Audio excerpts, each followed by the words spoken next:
आप लोगों ने सुना था कल कि नारद जी ने व्यासदेव जी को कहा, अथो महाभाग अमोघ दृक् इत्यादि श्लोक बोले थे। एक बार श्लोक को विपक्ष देखेंगे ताकि याद रहे कि हमने कल क्या चर्चा करी थी, और उसके बाद आज का श्लोक देखते हैं। अथो महाभाग भवान अमोघ दृक्, यहाँ नहीं दिख रहा है, कल वाला श्लोक था।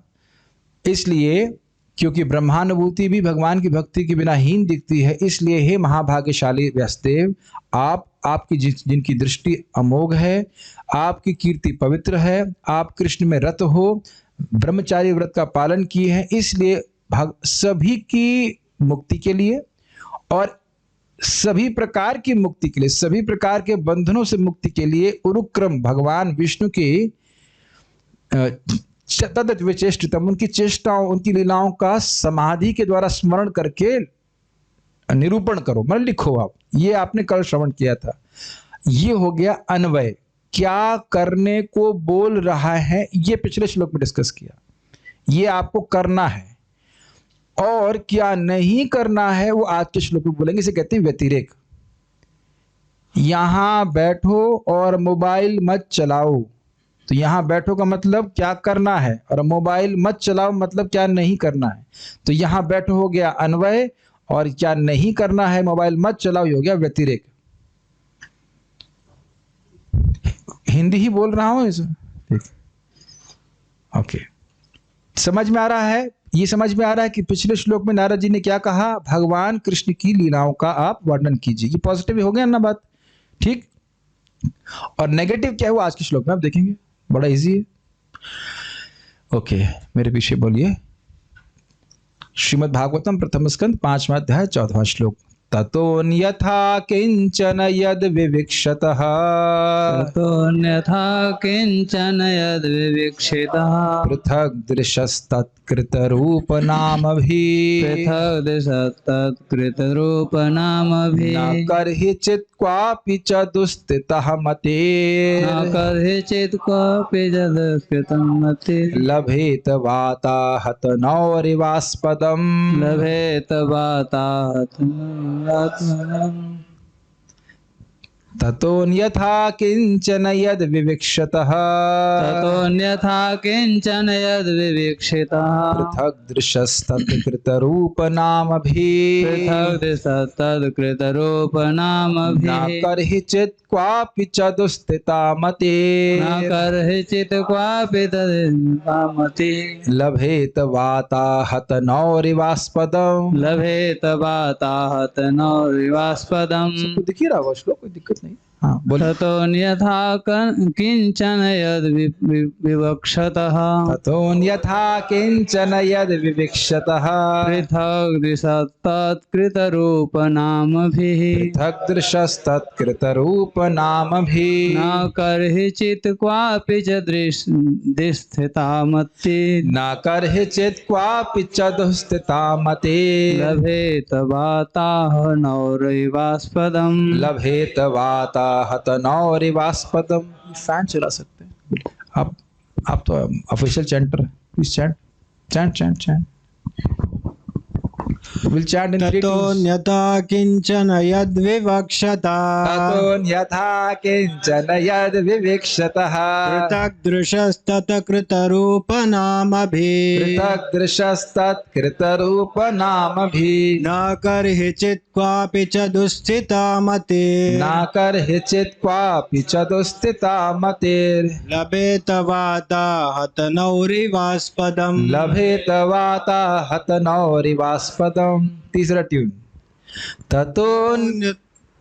ततोऽन्यथा किंचन यद विविक्षतः, ततोऽन्यथा किंचन यद विवक्षतः, पृथक् दृशस्तत्कृतरूपनामभिः, पृथक् दृशस्तत्कृतरूपनामभिः, न कर्हिचित् क्वापि च दुस्थिता मतिर्, न कर्हिचित् क्वापि च दुस्थिता मतिर्, लभेत वाताहतनौरिवास्पदम्, लभेत वाताहतनौरिवास्पदम्। अब मैं पहले इसका अनुवाद पढ़ूंगा, शायद इससे आप लोगों को समझने में सुविधा ज्यादा होगी। पहले अनुवाद पढ़ेंगे फिर इसका अन्वय करेंगे। मुझे लगता है कि कठिनाई होती सीधे डायरेक्ट समझने में, है ना।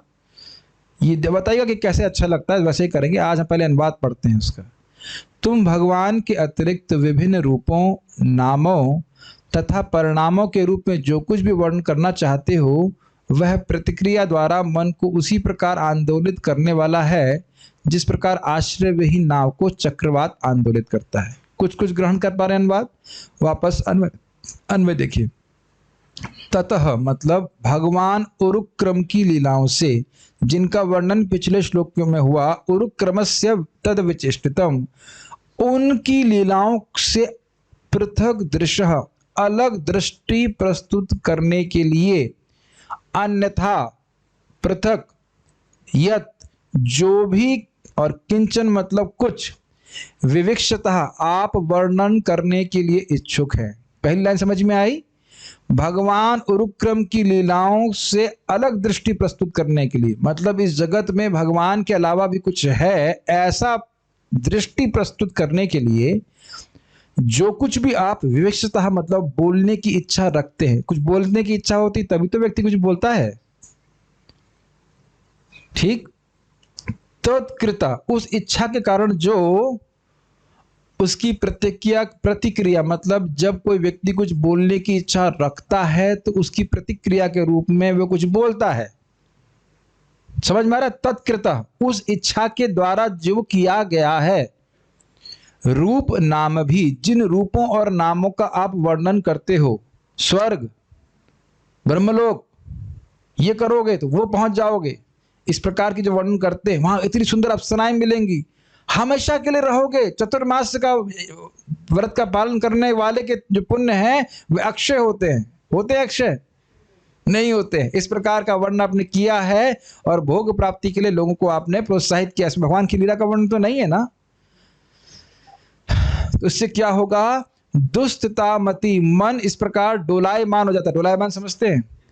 भ्रमित हो जा रहा है कि जीवन का लक्ष्य जो है वह भगवान की भक्ति के अलावा कुछ और है, वह आप ही के द्वारा हो जा रहा है। आप जो भगवान की लीलाओं के अलावा कुछ भी वर्णन करोगे तो उन शब्दों के द्वारा, उन रूप और नाम के वर्णन के द्वारा लोगों की मति भ्रमित हो जा रही है। डोलायमान नहीं समझते आप लोग? डिस्टर्ब हो जा रही है। कैसे कह रहे? वात आहत नौरिव। आहत समझते हैं? आहत शब्द आपने हिंदी में भी सुना होगा, धक्का लगना। आहत समझते हैं? आपने हमको बहुत आहत लगा। आहत मतलब धक्का लगा। तो कह रहे हैं वात, और वात समझते हैं आप? हवा। तो वायु से जैसे धक्का लग करके नाव इधर उधर भागती है। तो उदाहरण बड़ा स्पष्ट समझ में आ रहा होगा। हम पावर बोट की बात नहीं कर रहे। जब यहाँ पे नारद जी बोल रहे थे 5000 साल पहले, तो मशीन वाली बोट नहीं आती थी। समझ रहे हैं? वो जो नाव आती, इसमें जो क्या कह सकते हैं, पर्दा सा लगा रहता है, जो भी कह लीजिए, वैसी कुछ नावें होती होंगी जो हवा के द्वारा बहा दी जाती है। तो जैसे वायु से प्रताड़ित नाव, समझ में आ रहा है? इवा, जैसे एक नाव है और वह हवा के द्वारा इधर उधर भाग जाती है, करहिचित, और कभी अपने स्थान को प्राप्त नहीं होती, एक तट पे नहीं आके लग पाती। तो उसी तरह कह रहे हैं, इस प्रकार के रूप और नामों का वर्णन मन को डोलायमान कर देता है, मन कभी स्थिर नहीं हो पाता। किस प्रकार से? ऐसी नाव जो संतुलन खो गई है हवा के द्वारा। हवा कभी इधर बहेगी तो उधर जाएगी, कभी उधर बहेगी तो उधर जाएगी। ग्रहण कर पा रहे हैं? करहिचित मतलब कभी भी नहीं प्राप्त करेगी। अगर भगवान का यश नहीं सुनेंगे तो मन कभी शांति को प्राप्त नहीं हो सकता। Make sense? कभी भी। परिचित मतलब कभी भी, और क्वापी मतलब कहीं भी। गंभीर है ये एक शब्द, कितना गंभीर है। स्वर्ग चले जाओ, कितने समय तक भोग कर लो, ब्रह्मलोक कहीं चले जाओ, जब तक भगवान की भक्ति प्राप्त नहीं है, कहीं भी आस्पदम अर्थात आश्रय को न लभेता, प्राप्त नहीं होता। आश्रय समझ रहे हैं? यहां पहुंच गए, अब हमको और कहीं नहीं जाना है। जैसे मछली को पानी से निकाल दीजिए तो क्या कहीं मछली किसी स्थान को प्राप्त करके सुखी हो सकती है? तो मछली पानी में आके क्या अनुभव करती है? अब हम ठीक हैं, अब हम स्वस्थ हैं। समझ में आ गया? अर्थ समझ में आ रहा है श्लोक का कि आप भगवान श्री कृष्ण की लीलाओं के अलावा जो कुछ भी ग्रंथों में वर्णन करते हो रूप और नाम के रूप में, स्वर्ग, स्वर्ग में प्राप्त होने वाले भोग इत्यादि या और कुछ भी जो आप श्रेय के रूप में लक्षित किए हैं, वह जीवों को केवल भ्रमित करेगा और उसके अनुसार वह सुन करके उसकी प्राप्ति के लिए प्रयास भी करेंगे, लेकिन कभी उनकी मति संतुष्ट नहीं होने वाली, चाहे स्वर्ग प्राप्ति हो चाहे कुछ भी हो। समझ रहे हैं? ये तो आप सुन ही चुके। यही मूलभूत तो क्वेश्चन था कि शास्त्रों का वह सार जो जीवों को संतुष्ट कर सके। तो वही बोला गया कि अहेतु की भक्ति जब भगवान के चरणों में प्राप्त होती है तब जीव संतुष्ट होता है। तो ये समझ में आ रहा है कि क्या वर्णन करने के लिए नहीं बोल रहे हैं। कह रहे हैं कि भगवान की लीलाओं को छोड़ करके आप कुछ वर्णन मत कीजिए, वस्तुतः वो सब व्यर्थ था। अन्वय व्यतिरेक क्लियर? ठीक है। इससे पहले कि हम आगे जाए फोटो दिखा दीजिए, तब समझ में आ जाएगा ये नाव कहाँ पहुंचेगी। इसकी तो कोई होप नहीं लग रही है ना इसीलिए फोटो रखा गया है कि ये नाव कहीं पहुंचने वाली नहीं। और क्या आप इस प्रकार से अपने जीवन में अनुभव नहीं करते हैं कि हम भगवान से इतर कुछ बातें करते हैं और हमारा मन भ्रमित हो जाता है? आज ही एक भक्त मुझे पूछ रहे थे, वैसे बड़ा हास्यास्पद बात था, मुझे हंसी आ रही थी कैसे प्रश्न कर रहे हैं। तो वो 16 माला जप करने लगे हैं तो कह रहे हैं प्रभु जी हमको बड़ा डर लग रहा है। क्या डर लग रहा है? हमको चाय छोड़नी पड़ेगी क्या और बाकी लोग कह रहे हैं कि ये सब कुछ काम मतलब फालतू में समय बर्बाद कर रहे हो। हमने कहा क्या पढ़ते हो? कहते हैं कॉमर्स। हमने कहा पान वाले से पढ़ते हैं। क्या मतलब है? हमने कहा भाई कॉमर्स भी पढ़ते हैं तो क्या पान वाले से पूछेंगे कॉमर्स के बारे में? हमने कहा कॉमर्स के लिए आप पान वाले से नहीं पूछते हैं और भगवान के बारे में आप घर वालों से पूछेंगे।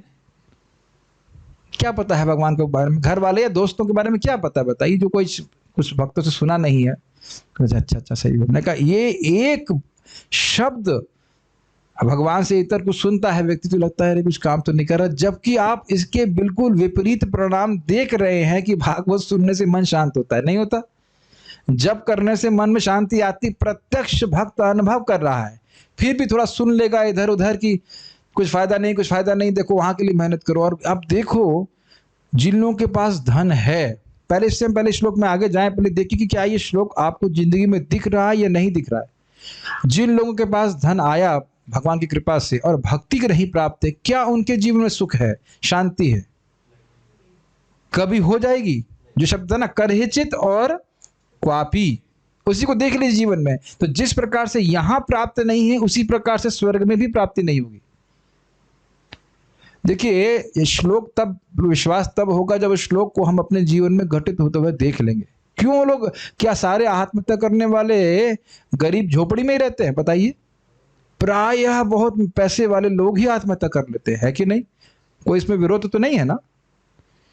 तब स्पष्ट देख रहे हैं कि अगर भगवान से संपर्क नहीं है किसी जीव का तो वो कभी सुखी नहीं हो सकता है। ठीक है? तो यही कह रहे हैं कि सीधे भगवान का संपर्क ना देख करके आपने उनको भ्रमित किया है, स्वर्ग प्राप्ति करो, ये कर्म करो, वो कर्म करो, उससे वो कभी सुखी नहीं होंगे। और आपका उद्देश्य क्या था कि उनका लाभ हो, उनको शांति प्राप्त हो, उन्हें सुख प्राप्त हो, तो उसके तो विरुद्ध आपने बात कर दी। तो ऐसा मत कीजिएगा आप। और ठीक है, ये बहुत बड़ी बात है। व्यासदेव जी के लिए ऐसे बोलना, मतलब वह बोल ही सकते, नारद जी उनके गुरु हैं। सारार्थ दर्शनी अन्वय रीति से कहने के बाद अब व्यतिरेक से इस श्लोक के द्वारा कह रहे हैं। अभी समझ में आता है अन्वय का मतलब क्या बोला, क्या करना है। वो पिछले श्लोक में बोला क्या करना है, भगवान के नाम रूप गुण और लीला को प्रकाशित करना है। और व्यतिरेक से अपोजिट में आप क्या बोल रहे हैं, क्या नहीं करना। क्या नहीं करना है, भगवान के इतर और कुछ वर्णन आपको नहीं करना है। ठीक है, तो इसलिए आप समझ सकते हैं कि हर प्रसंग में भगवान का यश ही है श्रीमद् भागवत में। इसकी चर्चा हम लोग पहले भी कर चुके हैं। कुछ लोग, अब जरा ध्यानपूर्वक सुनिए, बड़ा इंटरेस्टिंग है। कुछ लोग भगवान उरुक्रम मतलब भगवान विष्णु के विषयों के अलावा कुछ कहने की इच्छा रखते हैं। इससे हम पहले आगे जाएं, हम आपको वो श्लोक बोलना चाहते हैं, प्रजल्प नियम आग्रह। प्रजल्प करना से हमारे अनर्थ बढ़ते हैं, और किस प्रकार से बढ़ते हैं वो आज आप इस श्लोक से एकदम दिखने लग जाएगा। फिर से देखिए, कुछ लोग भगवान उरुक्रम के विषयों के अलावा कुछ कहने की इच्छा रखते हैं। ये लाइन आपको दुनिया में देखनी है, दिखती है कि नहीं दिखती? न्यूज़पेपर वाले तो विशेष रूप से भगवान विष्णु का ही यश गाते हैं ना। ब्रेकिंग न्यूज, क्या आपको पता चला कि Krishna supreme personality of godhead हैं? कभी ऐसा बोला उसने? कभी बोलने वाले हैं? क्या आप ये मानते हो या ये देख पा रहे हो कि न्यूज़पेपर बोलने वाले, न्यूज़ चैनल बोलने वाले परम सत्य का वर्णन नहीं करना चाहते हैं? परम झूठ का वर्णन तो जरूर कर सकते हैं, लेकिन परम सत्य का वर्णन बिल्कुल नहीं करते। ठीक, ये इच्छा करी उन्हें, इच्छा करके वे कुछ कहते हैं, इच्छा के बिना तो कुछ कह नहीं सकते। और उनके द्वारा कहे जाने पर कुछ लोग उनसे सुनते हैं, और यह एक पृथक दृष्टि का निर्माण करता है। अब ये पृथक दृष्टि का मतलब क्या? पृथक समझते हैं, ये लैपटॉप या ये फोन मुझसे पृथक है। क्या अर्थ हुआ? अलग है। अब आप ये बताइए, अगर मान लीजिए इस जगत में कोई भी वस्तु आप देख रहे हैं, जो दिख रहा है मोटा मोटा, वो किसमें पृथ्वी तत्व है कि नहीं है? और जल है कि नहीं? प्राय जल भी होता है। अग्नि तत्व दिख रहा है आपको? इस समय अग्नि तत्व कहीं दिख रहा है? लकड़ी में नहीं, मैंने बोला दिखने के बाद। अग्नि तत्व कहाँ दिख रहा है इस रूम में आपको? यस, करंट में दिख रहा है, लाइट में दिख रहा है। आकाश तो है ही, वायु है, चल रहा है, सांस ले रहे हो नहीं पता फैन चल रहा है, सांस चल रही हो नहीं दिख रहे हैं ठीक, तो अब आप ये बताइए, इनमें से कौन सी शक्ति हमारी शक्ति है? हमारी शक्ति तो नहीं है ना। हमारे पिताजी की हो सकती, बाबा जी की, किसी की नहीं ना, किसी के बाप की नहीं है ना। लेकिन अद्भुत बात यह कि सारी संपत्तियों को जो भगवान कृष्ण की हैं, उनको देख करके हम कभी ये नहीं सोचते कि भगवान कृष्ण की हैं। अगर आपने गीता भागवत नहीं सुना, आप यहाँ पे हैं, आप देखोगे मेरा माउस पड़ा हुआ, तो चोरी करेंगे आप इसको? एटलीस्ट मेरे सामने तो नहीं, इतना तो विश्वास है मुझे, है कि नहीं? ये मिक्सर यहाँ पड़ा हुआ है और कोई बाहर से ग्वाल आएगा, क्या सोचेगा? हाँ, ये भक्तों का मंदिर का मिक्सर है, नहीं चोरी करेगा ना। और ये भी जानता है कि कैमरा लगा हुआ है, दो चीज ना। लेकिन हम बद्ध जीवों में पृथक दृष्टि है कि नहीं? ये कहाँ है? भगवान के हैं, ये भगवान कहाँ है? इनको तो हम इनके प्रति अपराध बड़ी आसानी से कर सकते हैं, क्या दिक्कत है? मैं एग्जाम्पल दे रहा हूं, मतलब हम जीवों को देख रहे हैं ना, देख रहे हैं कि वो भगवान के अंश हैं, नहीं देख रहे। देख रहे कि भगवान की शक्ति है, नहीं देख रहे। क्यों हो रहा है? कारण ये अनर्थ क्यों निकल रहा है? क्योंकि हम ऐसे वचन सुनते हैं जो भगवान से अलग कुछ वर्णन करने का प्रयास करते हैं। आप विज्ञान समझ में आ रहा है कि नहीं आ रहा है? ये मेरा है, ये तेरा है, हम बांट रहे हैं ऐसा, लेकिन है सब कुछ भगवान का। Is it not? तो जब ये बार बार सुनते हैं तब समझ में आता है कि जो वस्तुएं हमारे पास हैं वो हमारी केयर में है, हमारा कर्तव्य है उनको भगवान की सेवा में भी उपयोग करना, इंक्लूडिंग आवर बॉडी। भोग के लिए नहीं है शरीर। लेकिन ये बातें कभी सुनते हैं क्या हम? और सुनते भी हैं तो बहुत थोड़ी मात्रा में, मिनिमम एकदम जरा सा। और बाकी सारी बातें क्या है? ये भोग करेंगे, ये इतना इकट्ठा कर लो, ये लेके जाओ, इत्यादि इत्यादि। ये ग्रहण कर पा रहे हैं कि भगवान से इतर, भगवान से अलग वार्ता के द्वारा पृथक दृष्टि का निर्माण होता है। हे भगवान, इतने मुश्किल मुश्किल श्लोक आ जाते हैं और आप लोग समझ नहीं पा रहे हैं, क्या करा जाए? अच्छा चलो एक और एंगल से समझिए। ये उदाहरण महाराज जी बड़ा अच्छा देते हैं। परम पूज्य राधा गोविंद महाराज बोल रहे हैं कि देखिए, हम सब लोग जब से पैदा हुए हैं, देख रहे हैं कि नहीं देख रहे हैं? सुन रहे हैं कि नहीं सुन रहे हैं? खा तो जरूर रहे हैं, सांस भी ले रहे हैं। कभी सोचा नहीं ना कि इंद्रियां दी किसने है? कितना गंभीर बात है, कभी नहीं सोचा ना। और यह भी नहीं सोचा कि दी किस लिए है। ये तो जब हम श्रीमद् भागवतम श्रवण करते तब समझ में आता है कि आके कौन राजन इंद्रियवान मुकुंद चरणाम भजम। अरे जिसकी मनुष्य की इंद्रियां प्राप्त है, ऐसा कौन होगा जो भगवान का भजन नहीं करेगा? हम लोगों को बिल्कुल नहीं पता ना, अगर हम भागवत ना सुने, कि हमें अपनी इंद्रियों का उपयोग क्यों करना चाहिए। यही दिखता है ना कि ये जगत है, और ये बिल्कुल नहीं दिखता है कि भगवान का है। ये तो आप नहीं कह सकते कि अब दिखता है कि भगवान का है। तो शास्त्र सुनेंगे तब समझ में आता है। क्या ये बातें आप लोग को दिख रही हैं? जब दिखेंगे तो इंटरेस्ट होगा कि मैं क्या बोल रहा हूं। Is it not? तो ये सब मूल कारण इसका है कि इसके बारे में कोई नहीं बताता है, हम लोगों को नहीं बताता ना। और उन्हें वो क्यों नहीं बताते हैं? क्योंकि उनको भी खुद को भी पता नहीं होता। और उन्हें क्यों नहीं पता होता है? क्योंकि उनके पहले वालों को भी पता नहीं होता। इसीलिए श्रीमद् भागवतम से श्रवण करना चाहिए। समझ पा रहे हैं? पृथक दृष्टि कि मैं अलग हूं, मैं भगवान से स्वतंत्र हूं, मैं भोगूंगा, इत्यादि इत्यादि। जिन लोगों की भगवान की लीला से पृथक कुछ वस्तु को देखने की दृष्टि हो गई है, क्योंकि वे उससे अलग विषयों की चर्चा करना चाहते हैं, तो इस कारण से उनकी बुद्धि इन शब्दों अर्थात नाम भी से क्षुब्ध हो जाती है, जो अन्य वस्तुओं अर्थात रूप का वर्णन करते हैं, जिनका निर्माण उस भिन्न दृष्टि से होता है। तो ऐसी बुद्धि किसी भी स्थान किसी भी समय और किसी भी स्थान पर स्थान लाभ अर्थात स्थिरता नहीं कर पाती है। इसको थोड़ा कठिन लग रहा होगा, कठिन नहीं है। जब भी कोई भोग का संस्कार इच्छा हमारे मन में आई है, उसका नाम जरूर होता है। गोलगप्पे का नाम गोलगप्पा ना हो तो कुछ अच्छा लगेगा, कोई इच्छा आएगी? आपने सुना है इसका नाम विशेष रूप से रखा गया है जलेबी। वो जो है उसका रूप जो है वो तो अलग बात है, लेकिन नाम सुनकर कुछ होता है हृदय में। ये बहुत गंभीर बात है। परम पूज्य भक्ति विज्ञान महाराज समझा रहे थे, सारी चीजों में कहीं भी आप देख लीजिए नाम वैसे लिखा जाएगा, कुछ हिंगोली, हाँ वो बड़ी खट्टी मीठी लगती है। मैं ऐसे नाम रखूंगा तो ऑलरेडी मन में शायद किसी के मुंह में पानी भी आना शुरू हो गया होगा। जलेबी, गुलाब जामुन, वैसे तो सब लोग यहाँ पे ब्रह्मज्ञानी है, ब्रह्मभूत हैं, कोई चाहती नहीं है। लेकिन आप प्रैक्टिकली देखिए, केवल शब्द सुन करके आता है कि इच्छा नहीं, फिर उसके अनुसार रूप का वर्णन होने लग जाता है, और फिर क्या होता है, मैं भोगूंगा उसको। Is it not? क्या हमारी मति शुद्ध हो रही है इससे कि नहीं होती इन सब रूपों और नामों को श्रवण करके? ये बात बोली जा रही। अच्छा, जलेबी खाने के बाद फॉर एग्जाम्पल मैं जलेबी के उपलक्षण से सारे भोगों को ग्रहण करना पड़ेगा। जलेबी ग्रहण करने के बाद और तो जीवन में कोई इच्छा रहती नहीं। हाँ, रबड़ी भी आ गए, रबड़ी वाले भी आ गए, और उसके बाद थोड़ा समोसा कैसे चलेगा? उसके बिना समोसा कैसे चलेगा?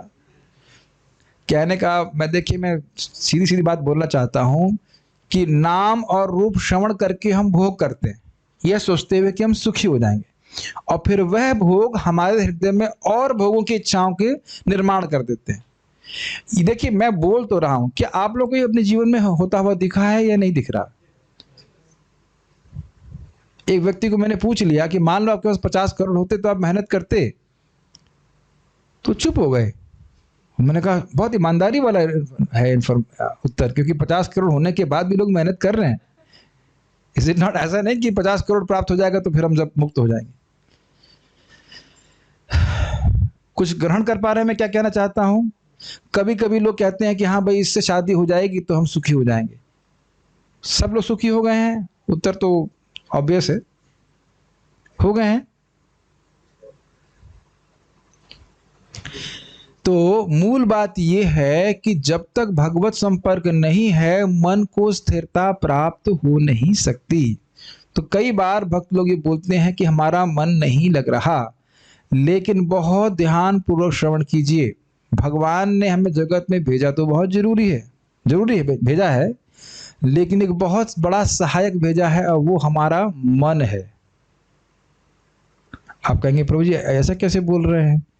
और इस बात मैं बोलूंगा, इसको ग्रहण करने के लिए आपको थोड़ा सोचना पड़ेगा कि मन इतनी सुंदर वस्तु है कि भगवान के अलावा कहीं लगेगा ही नहीं। इससे पहले कि हम आगे जाएं, कुछ लोग हाथ खड़ा कीजिएगा कि अगर आपको मेरी बात समझ में आई। कितने लोगों को बात समझ में आई मेरी? 1 2, अरे वाह, सब ब्रह्मज्ञानी तो है। अरे सुभद्रा को भी समझ में आ गया, वेरी गुड। कोई भक्त एक उदाहरण दे सकते हैं अपने जीवन में, कोई बहुत गोही उदाहरण देने की जरूरत नहीं है, लेकिन कोई एक उदाहरण आपने अनुभव किया हो कि आपका मन एक वस्तु को प्राप्त करने के लिए बहुत लालायित था और फिर भी उसके बाद अनमने हो गए। एक भक्त कोई बोलना चाहते? आप इतना पाकिस्तान में बैठोगे ऐसे समझ में आएगा, इतना दूर बैठे, माइक भी नहीं पहुंचे। कोई और भक्त बोलना चाहते हैं कुछ? बस 15 सेकंड में। हाँ, इच्छा बहुत था एक इच्छा शादी करने के लिए। अरे हम तो सोच रहे थे कि नहीं बोलेंगे आप तो ईमानदारी आप तो ईमानदारी वाली बात करते हैं। समझ गए, बस समझदार को इशारा ही काफी है। लेकिन मैं अपने उदाहरण दूंगा, मैं IIT के लिए IIT हो जाए, जैसा हो गया फिर लगा रहे क्या कुछ भी नहीं, कोई सुख नहीं इसमें।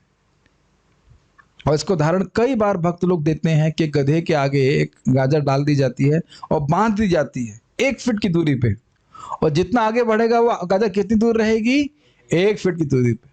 इसी प्रकार से हमारा पूरा जीवन एक गधे की तरह बीत जाता है। वस्तुएं प्राप्त होती हैं, ये मोबाइल मिल जाएगा तो बस life will be very good, उसके बाद ध्यान ही नहीं रहता। Is it not?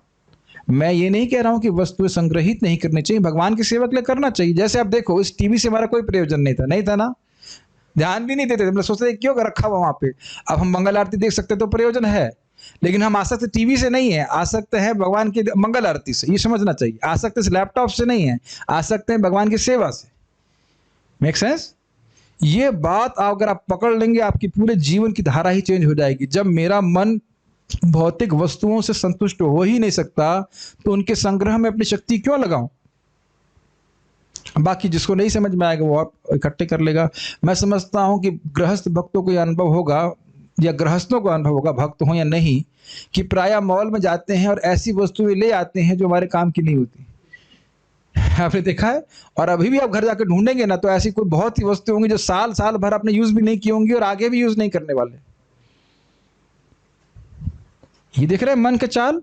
तो इसलिए बहुत इंपॉर्टेंट शिक्षा मिल रही है कि ऐसे रूप और नाम को हमें नहीं ग्रहण करना चाहिए, क्योंकि हमको वैसी जगह लेके जाएंगे यहाँ स्थिरता नहीं होगी। फिर एग्जाम्पल देख लीजिएगा, ऐसे नाव डोलती रहेगी, ऐसे हमारा मन बेचैन रहेगा।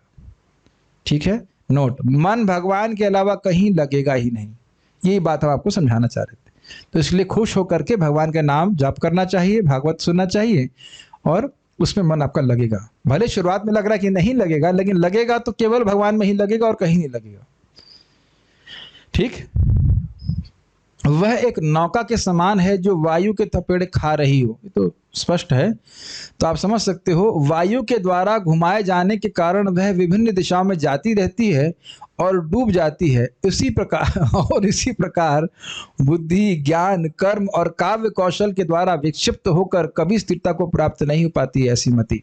इसका अर्थ समझिए, बड़ा सुंदर उदाहरण दिया जा रहा है। देखिए, नाव कभी हवा से इधर जा रही है, कभी उधर जा रही है, कभी इधर जा रही है, ऐसे करते करते डूब जा रही है। ये बोल रहे हैं, इसका मतलब क्या है? ए, स्वर्ग जाओ, स्वर्ग के लिए ये करो, वहां स्वर्ग गया, वहां भी सुख नहीं मिला। अरे नहीं, यहाँ कुछ नहीं, और जाओ आगे कुछ।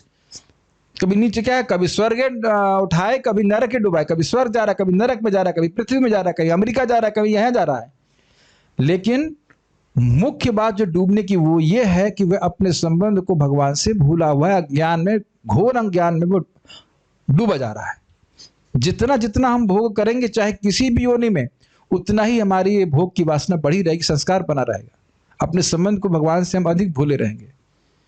समझ में आ रहा होगा ये बात? क्या आप सभी लोग सुने चुके हैं? ब्रह्मांड भ्रमिते कोनो भाग्यवान जीव, गुरु कृष्ण प्रसाद पाए भक्ति लता भी। तो इसको ऐसे समझ लीजिए कि नाव हमारी इधर से उधर डोल रही है, किसी भक्त ने तट से लंगर फेंक दिया। समझ, लंगर समझ रहे? लंगर, लंगर देखा हो? वो लंगर पकड़ करके अब वो खींचना चालू कर रहे, तब जाकर के हमारी जो नैया है वो तट पे लगने वाली। तो ये सभी लोगों का भाग्य है कि भक्तों को संग प्राप्त है, भगवान का नाम जप करना, भक्ति करने का प्रोसेस पूरा प्राप्त है। बस को लगे रहिए। ये ना करिएगा कि लंगर फेंका गया है तो लंगर निकाल करके फेंक दीजिए, फिर दिक्कत हो जाएगी। करते हैं कि नहीं? लंगर फेंकते हैं कि नहीं लोग? बहुत लोग लंगर फेंक देते हैं, ये भी दिक्कत हो जाती है। श्रीधर स्वामी जी बहुत सुंदर टीका लिखते हैं, उसको देखते हैं। बहुत ही सुंदर बात श्रीमद् भगवद गीता में भगवान ने कहा भी है।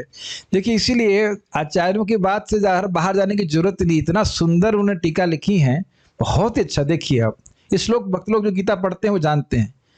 व्यवसायात्मिका बुद्धिर एकः कुरु नंदना बहुशाखा ही अनंताश्च बुद्धयोर व्यवसायी नाम।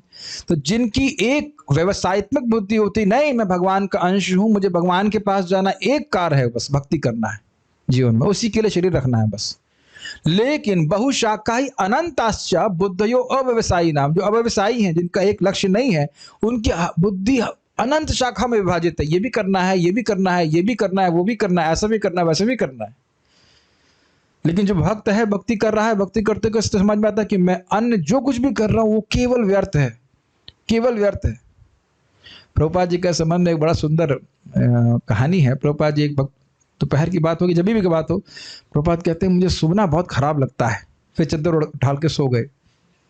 कहते हैं बहुत टाइम वेस्ट है सोना, लेकिन शरीर को कुछ रेस्ट देना पड़ता है, तो इसलिए सो गए।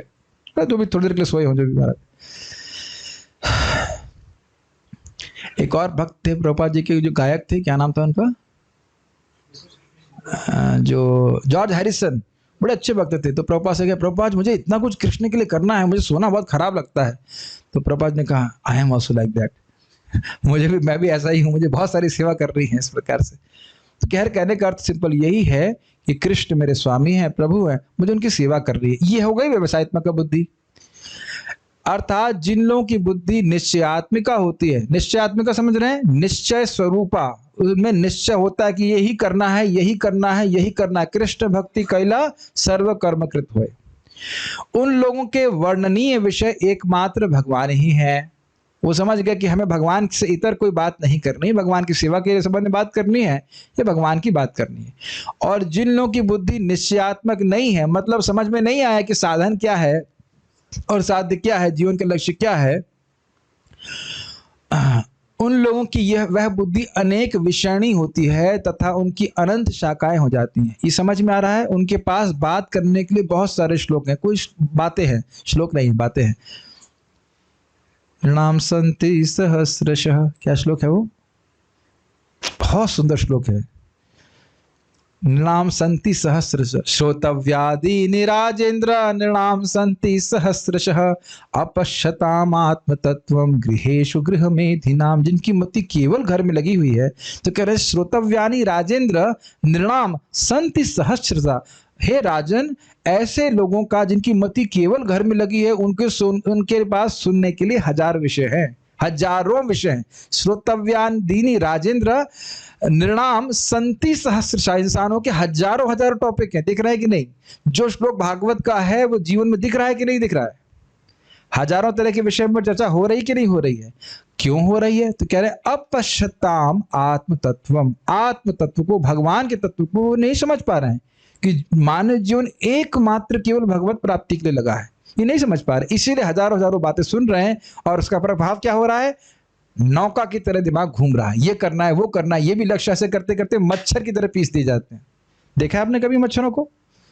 देखा तो होगा, और मच्छरों को कैसे दिखा होगा कैसे मर जाते हैं ऐसे करके। प्रभुपाद जी बहुत, देखिए मैं जो बातें बोलता हूँ अपने से मैं नहीं बोल रहा हूँ। प्रभुपाद जी की बातों को अगर आप किसी कठोर लगता हो तो मेरी रिस्पॉन्सिबिलिटी नहीं, लेकिन प्रभुपाद जी बोले हैं मानव जीवन कैसा है, 40-50 साल के लिए एक पंछी की तरह फड़फड़ाना और मर जाना।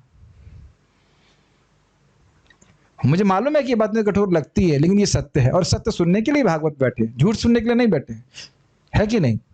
यही तो हो। बताइए, जीवन है ना हमारा, कुछ समय के लिए फड़फड़ाए और मर गए।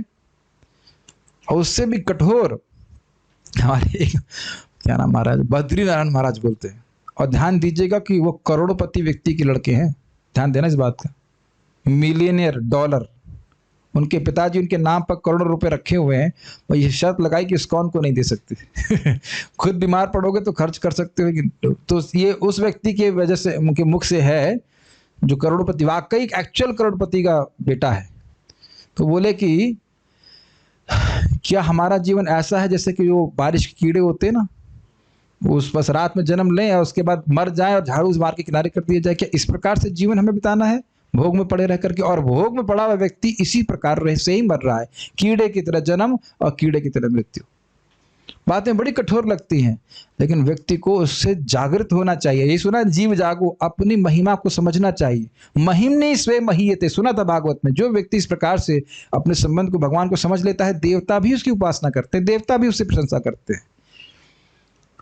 महाराज बोल रहे थे कि क्या इस जगत में किसी भी प्राइम मिनिस्टर की कीर्ति स्वर्ग में गाई जाती है? एकदम हिलाने वाली बात है। ध्रुव महाराज की गाई जाती है कि नहीं? प्रहलाद महाराज की?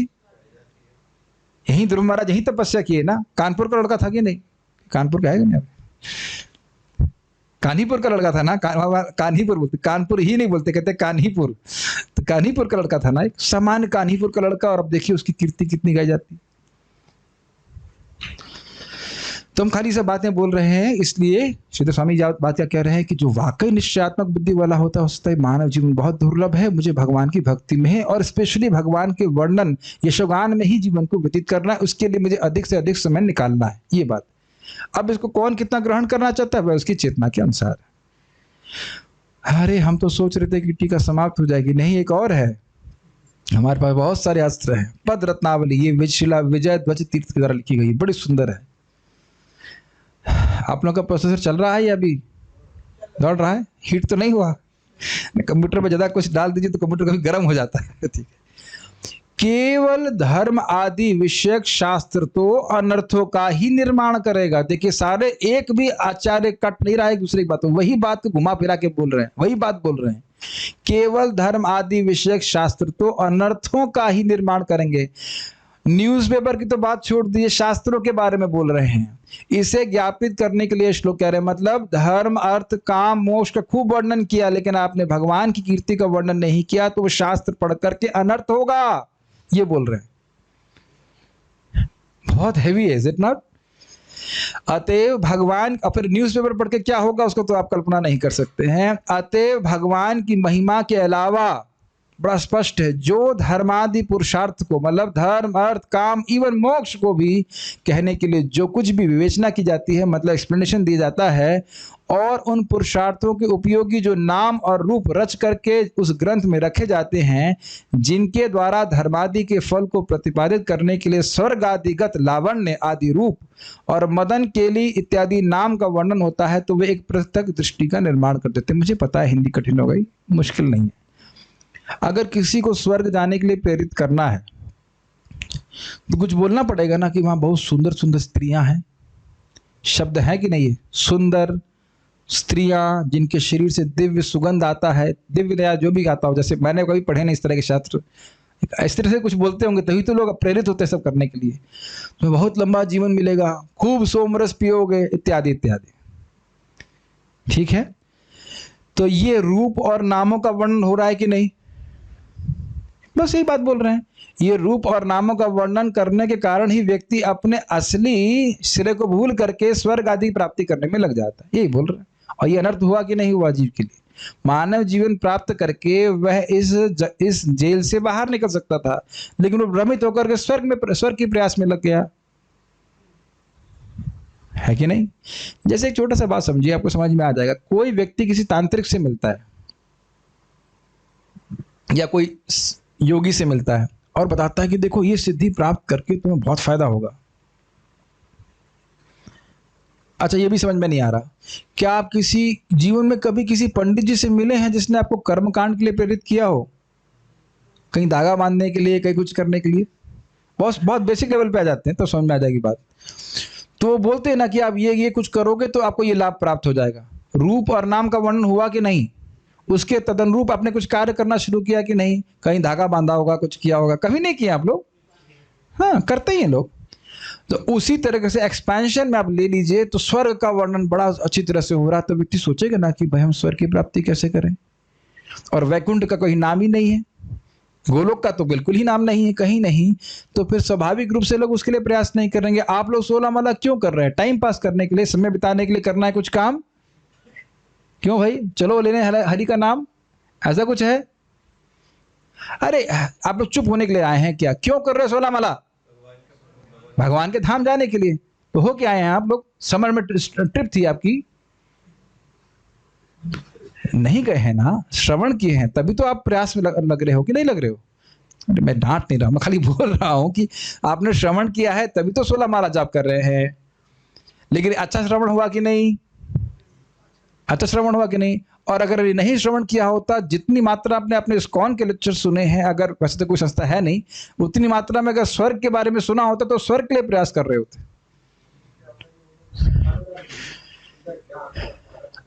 सिखाने वालों के पास ज्ञान ही नहीं है।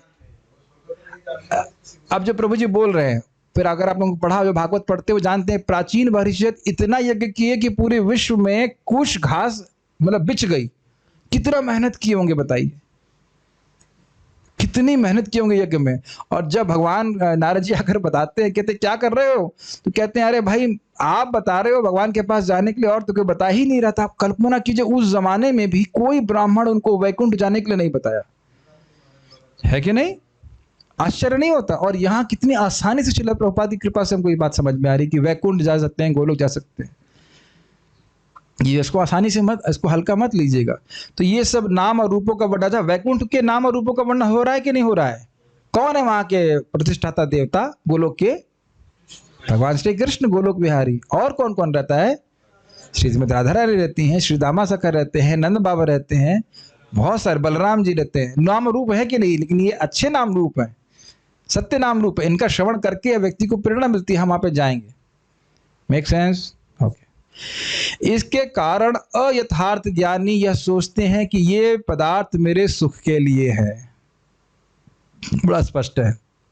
और फिर राग आदि दोषों के कारण उनकी मति दुष्ट हो जाती है। मतलब ये भोग के लिए है तो इससे राग है, और वो देखो मेरे भोग में बाधा डाल रहा है, वो मेरा द्वेषी। और कभी भी वे कहीं भी स्थिरता को प्राप्त नहीं हो पाती। इसलिए केवल धर्मादि विषयक शास्त्रीय कृति अनर्थकारी है, ये भाव है। मतलब उसमें धर्म का वर्णन है लेकिन भगवान की भक्ति का वर्णन नहीं है, तो वह तो केवल अनर्थों का कारण बनेगा। Quite heavy, not they are शुद्ध भक्त हैं जो सब टीका लिख रहे हैं। तात्पर्य, श्री व्यासदेव वैदिक साहित्य के समस्त वर्णनों के संपादन करता हैं, अतएव उन्होंने अनेक प्रकार से दिव्य अनुभूति का वर्णन किया।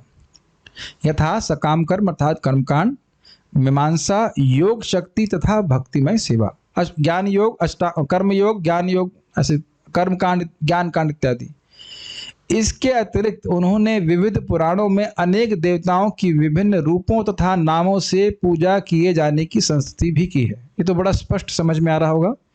ओके। इसका परिणाम यह हुआ है कि जन सामान्य भ्रांत है कि वे भगवान की सेवा में अपना मन किस तरह स्थिर करें। वे आत्म साक्षात्कार के सही मार्ग को ढूंढने के लिए सदा भ्रांत रहते हैं। और आप ये समझिए कि इस्कॉन वाले न्यूनतम हैं पूरे विश्व में इन टर्म्स ऑफ नंबर्स। अगर आप गिनेंगे तो अन्य शिष्य गुरुओं के करोड़ करोड़ शिष्य हैं। हाँ, वो अलग बात है कि ज्ञान किसी एक व्यक्ति, गुरु जी को ही नहीं है तो फिर शिष्य को क्या हो सकता है। आप कल्पना कीजिए कि गुरु जी को ही ज्ञान नहीं है तो शिष्यों की क्या स्थिति होगी। एक बार मिले तो चेले से बोला भगवान निराकार है। मैं किस आधार पर बोलते हो? गुरु जी ने बोला। नहीं, गुरु जी किस आधार पर बोल रहे हैं वो हमें मतलब नहीं है। कितना सहज अंधविश्वास। किस शास्त्र से बोल रहे? ना गीता ना भागवत, कहाँ, कुछ नहीं, अलख निरंजन। मैं एक व्यक्ति से पूछा था, हम लोग जा रहे थे, कहाँ जा रहे थे याद नहीं आ रहा, वो कहीं जा रहा था बिहार में, तो वैसे बात चल रही थी। तो हमने कहा कि आप कहाँ, पटना जा रहे थे शायद? हाँ, हम पटना जा रहे थे। यस यस यस, पटना जा रहे थे। तो मैंने पूछा हमारे भी गुरु हैं, हमारे भी गुरु हैं। मैंने कहा अच्छा, क्या गुरु हैं आपके? हमने कहा आपको पता है कि आप कौन? हाँ, हमारे गुरु बताया तुम आत्मा हो। हमने अच्छा, ये बताइए कि मैंने ऑब्वियसली हमारा पास तो ब्रह्मास्त्र है। मैंने कहा एक विकेट तो चलो बचा लिया तुमने, दूसरे विकेट पे बॉलिंग करता हूँ मैं। 3 विकेट होते हैं ना, ध्यान रखना, क्रिकेट में से 3 विकेट, क्रिकेट जानते हैं आप लोग? अच्छा, तो क्रिकेट में 3 विकेट होते हैं। तो पहला विकेट है कि हम कौन है। अगर मान लो उसने बचा लिया तो फिर आप दूसरी बॉलिंग कीजिए, भगवान कौन है, उसमें तो पक्का बोल्ड हो जाएगा, एकदम सीधा बोल्ड। भगवान कौन है? ये तो बड़ा, उसने बड़ा भोलेपन से बताया, ये तो गुरुजी ने कभी बताया नहीं। हमने कहा तेरा विकेट एक डाउन किया, आउट तो पहले ही हो गया, लेकिन चलो एक और विकेट गिराते तेरा। भगवान से हमारा क्या संबंध है? भगवान से हमारा क्या संबंध है? हमने कहा अभी आप गुरु जी के पास जा रहे हैं ना, जरा पूछना। और आप हंसेंगे कैसे लोग गुरु करते हैं। हम लोग जा रहे थे कि आ रहे पता नहीं ये अम्बाला में, ऐसे में इधर लोग डिस्टर्ब कर रहे थे, मैं दूसरी जगह के बैठ के जब करने लगा। अब महाराज जी कहाँ से आप? हम लोग वृंदावन से। हमने कहा अच्छा अच्छा, हमारे भी गुरु जी भी हैं वृंदावन में। अरे वो जरा फोन में देखना, नाम क्या है उनका?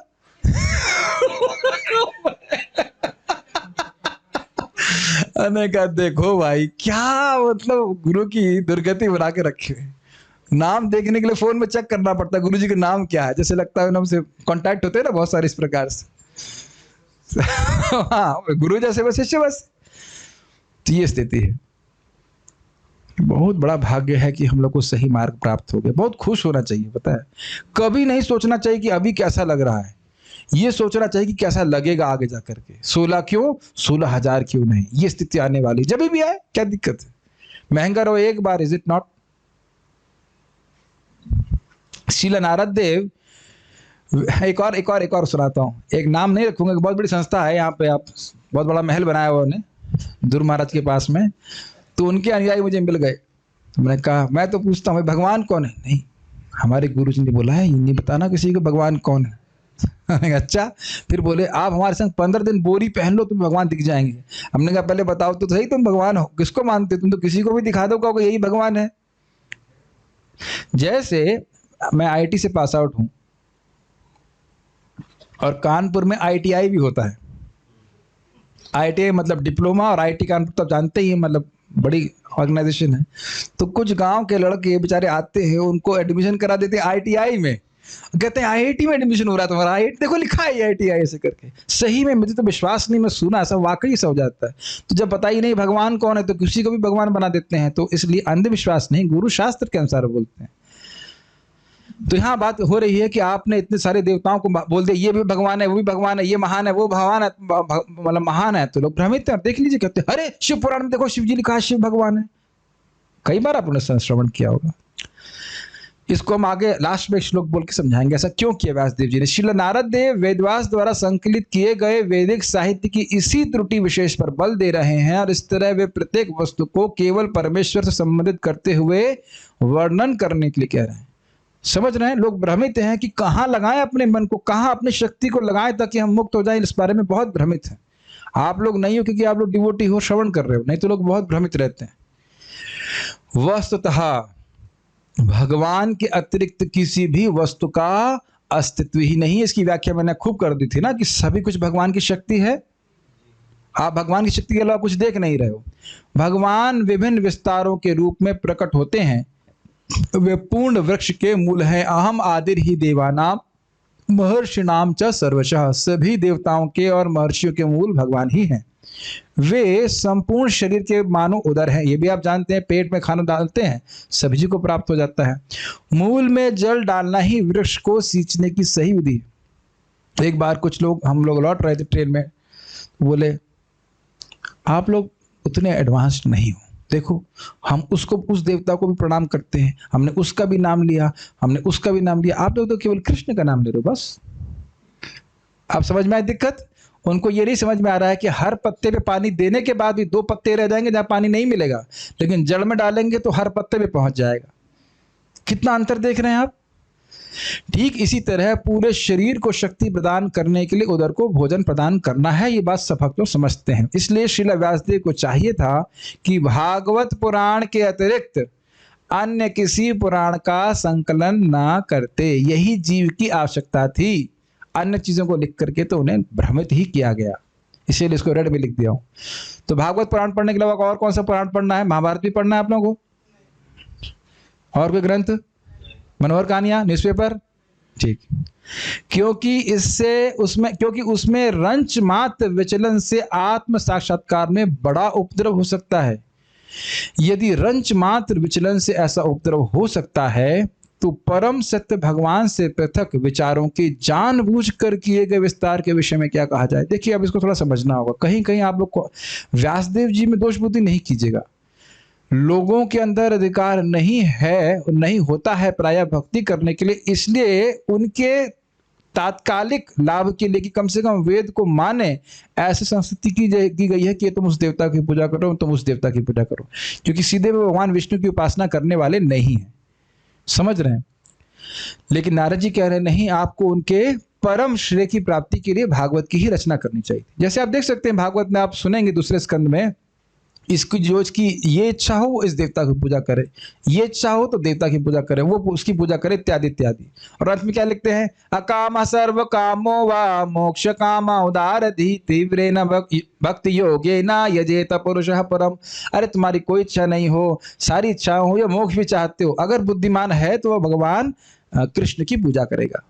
तो ये सब बोलने के बाद भी कि इस देवता की पूजा कर सकते हो, वो कर सकते हो, लेकिन भागवत अल्टीमेट कंक्लूजन स्थापित कर दिया ना कि भगवान की उपासना करनी चाहिए। तो एकदम क्लियर समझ में आ जाता है। यस। देवताओं की पूजा का सबसे बड़ा दोष यह है कि इसमें सर्वेश्वरवाद यानी बहुदेवतावाद का जन्म होता है, जिसकी परिणति अनेक धार्मिक संप्रदायों की उत्पत्ति में होती है। ये स्पष्ट समझ में आ गया? बहुत सारे देवताओं को महान बोलेंगे, सब लोग अलग देवताओं की पूजा करने लग जाएंगे, जो भागवत के उन सिद्धांतों की उन्नति के लिए घातक है जो दिव्य प्रेम भक्ति द्वारा भगवान के नित्य संबंध में आत्म साक्षात्कार के लिए सही दिशा का निर्देश करने वाले हैं। इसका मतलब क्या है? देखिए, जब हम बार बार सुनेंगे हम भगवान के अंश हैं, हमें भगवान की सेवा करनी है, भगवान के अंश हैं, हमें भगवान की सेवा करनी है, तो क्या करेंगे आप? भगवान की सेवा करेंगे, सिंपल। बस यही बात बोलना चाह रहे हैं। उसके अलावा कुछ नहीं। भगवान हैं लेकिन वो भी तो हैं, उनकी भी कुछ सेवा करनी चाहिए। कभी कभी होता भी है कि लोग अपने घर में मंदिर रखते हैं, भगवान का मंदिर तो होना ही चाहिए, भगवान का ऑल्टर रहता है, लेकिन साइड में कहीं बैकअप में दुर्गा जी का रहता है, या साईं बाबा का, या फिर शिव जी का। तो इस प्रकार से कहीं कहीं हो सकता है भगवान ना सुने, तो बैकअप में कुछ तो रहना चाहिए ना। जबकि भगवान क्या कहते हैं? मय्येव विहितान हितान, जो भी देवता आपको कुछ आशीर्वाद दे रहा है वो भगवान के द्वारा ही दिए जाते हैं। ठीक है, ओके। यानी कि एकांतिक भक्ति में इस प्रकार के जो वचन हैं वह बाधा देते हैं, व्यक्ति की श्रद्धा कमजोर हो जाती है। इस प्रसंग में चक्रवात से विचलित नाव का उदाहरण उपयुक्त है। समझ में आ गया? साइक्लोन में फंस गई है नाव, तो कभी इधर जा रही है, कभी उधर जा रही, इत्यादि। बहुदेवतावादी का विचलित मन उद्देश्य के स्थिर न होने के कारण कभी भी आत्म साक्षात्कार की पूर्णता को प्राप्त नहीं कर सकता। कहने करते ही है, किसी भी देवता की पूजा करके जीव का मन कभी सुखी नहीं हो सकता। यहाँ तक कि आपने सुना है ना, क्या नाम है उसका, बड़ासुर शिव जी को प्रसन्न किया, फिर कहता है मुझसे कोई लड़ने वाला ही नहीं है, आपके अलावा मुझसे कोई लड़ ही नहीं सकता। मतलब जिसकी पूजा कर रहे हो उससे युद्ध करना चाहते हो।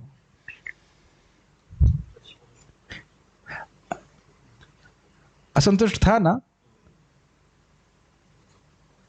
तो उसी प्रकार से आप देख सकते हो प्रहलाद महाराज पूरी तरह से निष्काम। तो अंतर देख लीजिए कि देवताओं के उपासकों की हृदय शुद्ध नहीं होता है, लेकिन भगवान अगर कुछ भौतिक भी मांगे व्यक्ति तो वो देते हैं, लेकिन साथ साथ सही बुद्धि भी देते हैं। बहुत अंतर है भगवान में और देवताओं में। ठीक है, ओके। क्या शिक्षा प्राप्त हो रही है? एक एक पॉइंट लिख लेते हैं। मन का संयम तभी हो सकता है जब वाणी संयम हो। मतलब दुनिया की बातें श्रवण करेंगे, ये और कहेंगे ये भी अच्छा है वो भी अच्छा है, वो श्रवण करेंगे तो वहां मति जाएगी।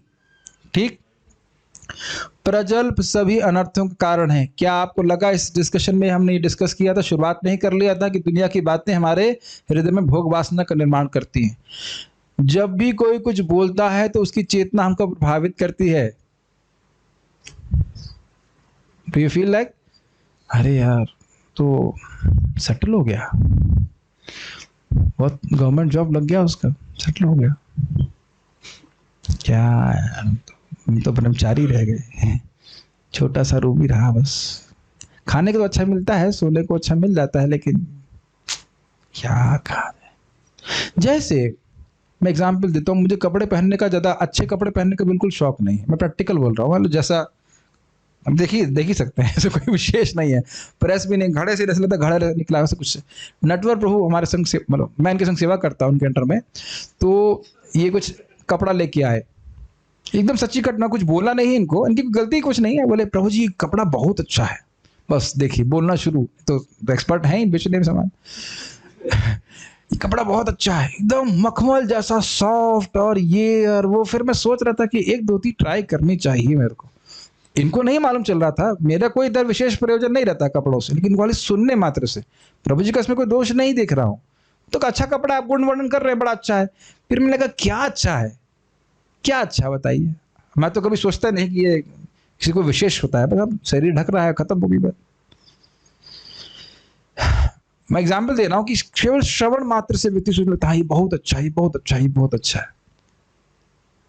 तो अब मैं बस खाली ये बोलना चाहता हूँ कि अच्छा केवल वही होगा जब हमारा नाम जब अच्छा हो जाए। इसीलिए सुनना चाहिए। अरे खोला बेचर श्रीधर की धोती में गांठें थी, लेकिन हृदय की सारी गांठें खुली हुई थी, इसलिए खा रहे थे हरे कृष्णा कृष्णा कृष्णा हरे हरे, हरे राम राम राम हरे। पूरी रात पूरा दिन वो नामोच्चारण कर रहे थे। इस प्रकार के श्रवण को के द्वारा हमारे हृदय में सही सही लालसा होती है। भक्ति ग्रंथों को पढ़ने से हमारी बुद्धि भगवान में स्थिर होती है। क्या आप ऐसा अनुभव करते हो? यस। भगवान के अलावा कोई भी वर्णन करने से हमारी बुद्धि और अधिक चंचल हो जाती है और असंतोष का ही निर्माण करेगी। क्या यह भी अनुभव करते हैं आप लोग? Very good. भक्ति से अलग अन्य शास्त्र के अध्ययन से केवल मोह ही उत्पन्न होगा। यह भी बहुत इंपॉर्टेंट है। एक भक्त मुझको पूछ रहे थे, प्रभु जी यहाँ ये लिखा है वहाँ वो लिखा है। भाई हमने कहा भाई ईमानदारी की बात है कि हम कुछ और ग्रंथ पढ़ते नहीं, भागवत के अलावा हम और कुछ नहीं जानते। श्रीमद् भागवतम प्रमाणम अमलम, अमल पुराण है, अमल प्रमाण है, इसके अलावा हम अधिक कुछ नहीं जानते। एक लास्ट श्लोक बोलूंगा फिर रुकेंगे। ये श्लोक प्रभुपाद जी कृष्णदास कविराज गोस्वामी मध्य लीला में कोट करते हैं। ठीक से दिख नहीं रहा है, एक सेकंड। इसमें दिख रहा है? ठीक से नहीं दिख रहा ना? ठीक है, मैं बोल देता हूँ, पहले जैसे दिख रहा है वैसे बोल दे रहा हूँ। मेरे पीछे बोलने का प्रयास कीजिए। इसको वैसे गाया जाता है जैसे हम लोग 1.1.1 को बोल रहे हैं। मेरे पीछे बोलना। व्यामोहाय चराचरस्य जगतस् ते पुराणागमास् मोहाय चराचरस्य जगतस् ते ताम एव हि देवतां परमिकां जल्पन्तु कल्पावधि।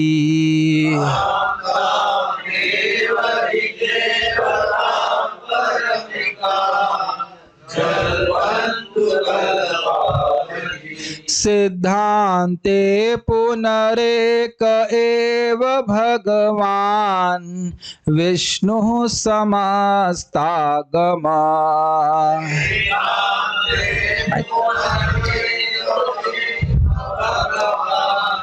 विष्णुः समस्तागमा व्यापारेषु विवेचना व्यतिकरं नीतिषु निश्चीयते।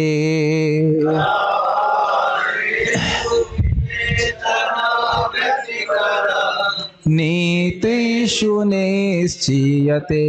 मध्य लीला 20:1-145। तो आप लोग प्रश्न कर सकते हो कि जब भगवान एक ही हैं तो व्यासदेव ने क्यों वर्णन किया? तो कह रहे हैं वैदिक शास्त्र तथा पुराण अनेक प्रकार के। पढ़ दूंगा, समझ में आ जाएगा। उनमें से प्रत्येक में विशेष देवताओं का वर्णन प्रमुख देवताओं के रूप में पाया जाता है। यह समस्त चर तथा अचर प्राणियों में मोह उत्पन्न करने के लिए है, क्योंकि उनकी योग्यता उसी प्रकार की है। उन्हें निरंतर ऐसी ही कल्पनाओं में लगे रहने दो। कल्पना मतलब इंद्र भगवान है, ये भगवान है, वायु भगवान है, ऐसे वो सोचते रहे, कोई दिक्कत नहीं है। किंतु जब इन सारे वैदिक शास्त्रों का सामूहिक विश्लेषण किया जाता है, अगर आप समग्रता में देखते हैं, तब निष्कर्ष यही निकलता है कि भगवान विष्णु ही एकमात्र पूर्ण पुरुषोत्तम भगवान है। ये श्लोक पद्म पुराण का है। तो उम्मीद है कि आपको समझ में आ गया कि इस श्लोक के द्वारा ये बोला गया है कि आपने जिस भी नाम और रूप का वर्णन किया है जो भगवान से अलग है, वह केवल लोगों की मति को भ्रमित करेगा। उनकी निश्चयात्मक व्यवसायिक बुद्धि भगवान में नहीं लगेगी और उससे उनको परम श्रेय की प्राप्ति नहीं होगी। समझ में आ गया? कुछ प्रश्न अगर किसी भक्तों का है तो मैं देख लेता हूं, और अन्यथा फिर हम लोग, कोई प्रश्न है आपका? माइक प्रभु जी बस पहुंचाइए, जब तक मैं इसका जूम प्रश्न देख लेता हूं। मेरे ख्याल से कोई प्रश्न नहीं है। ये भक्तों से निवेदन कि हरे कृष्णा प्रभु जी और दंडवत प्रणाम ये मैसेज मत कीजिए, मुझे दिखते भी नहीं है और उससे केवल चैट भर जाता है। हरे कृष्णा प्रभु जी, दंडवत प्रणाम, दंडवत प्रणाम, दंडवत प्रणाम। पूरे लेक्चर में यही पढ़ता रहूँ तो कैसे काम चलेगा? ठीक है, कोई प्रश्न है तो कर सकते हैं। हरे कृष्णा, कोई प्रश्न नहीं है। भगवान ने जीव को क्यों बनाया है? देखिए, पहली बात तो जीव को भगवान ने बनाया नहीं है। जीव शाश्वत है और उसकी शाश्वत स्थिति ये है कि भगवान की प्रेम में सेवा करे, जिससे वह स्वयं भी सुखी हो और भगवान भी सुखी रहे। ठीक है, मन तो भौतिक है, तो फिर ये हरिनाम करने से आध्यात्मिक हो जाता है क्या? मन भौतिक है और कृष्ण सच्चिदानंद हैं, तो ये कैसे लगता है कृष्ण में? ये बहुत अच्छा प्रश्न किया, बहुत दिन के बाद आशीष आपने बहुत अच्छा प्रश्न किया है। बहुत अच्छा प्रश्न है ये प्रश्न। आप समझ नहीं सकते, वेद स्तुति का प्रश्न कर दिए कि मन तो भौतिक है, हमारी इंद्रियां भौतिक हैं, तो भगवान को कैसे पकड़ेंगी? भगवान को नहीं पकड़ सकते हैं तो क्या भगवान भी नहीं पकड़ सकते हैं? को समझ में आए? तो जब हम इच्छा करते हैं कि भगवान का नाम हमारी जीभ पे आए, तो भगवान अपनी स्वेच्छा से हमारी जीभ को पकड़ते हैं। अतः से कृष्ण नामादि न भवेद ग्राह्यम इंद्रिय सेवोन्मुखे ही जीवादौ स्वयं एव स्फुरत रह। हम लोग हरे कृष्ण नहीं बोल रहे हैं, ऐसा लग जरूर रहा है, लेकिन जब हम इच्छा करते हैं तो भगवान नाम के रूप में हमारी जीभ को पकड़ते हैं। ये अंडरस्टैंडिंग, समझ रहे हैं? और अपने आप में भगवान सच्चिदानंद हैं। तो और ये भी ध्यान देना होगा कि मूलतः जीव के मन और इंद्रियां शुद्ध हैं, वह तो भोग की वजह से वे विकृत से हो गए। इसको भगवान ने गीता में बोला है, सुखम आत्यंतिकम यत्तद बुद्धि ग्राह्यम अतीन्द्रियम। उस आध्यात्मिक सुख का अनुभव जीव अपनी शुद्ध इंद्रियों के द्वारा करता है। तो ढकी हुई हैं, भगवान के नाम जब करते हैं, भक्ति करते, तो उपाधियां नष्ट होती है और वो हमारी शुद्ध इंद्रियां प्रकट हो जाती। ठीक है, एग्जाम्पल समझ सकते हैं। मान लीजिए करताल दीजिए, एक चाहिए, बजाना नहीं है भाई। रसगुल्ला तो सबको पसंद है, इसमें कोई संदेह नहीं है, लेकिन अगर आपकी जीभ में एक करताल पड़ी हुई तो ये करताल है उपाधि की तरह, अविद्या, तो उसने हमारी जीभ को ढका हुआ है, तो हमको कुछ नहीं समझ में आएगा। लेकिन भगवान का नाम जब करते करते ये करताल घिस जाएगी। अब करताल का मतलब है जो भी अविद्या है वो नष्ट हो जाएगी भगवान की भक्ति करने से, तो फिर अपने आप अच्छा लगेगा। मैंने पंडितों के चक्कर में खूब कर्मकांड किए हैं। कोई बात है, अच्छी बात है। घिस क्या क्या कहते हैं उसको, घाट घाट का पानी पी करके आए, अच्छी बात, क्या दिक्कत है? ये सभी कर रहे थे अभी तक, इधर माला उधर दर्शन।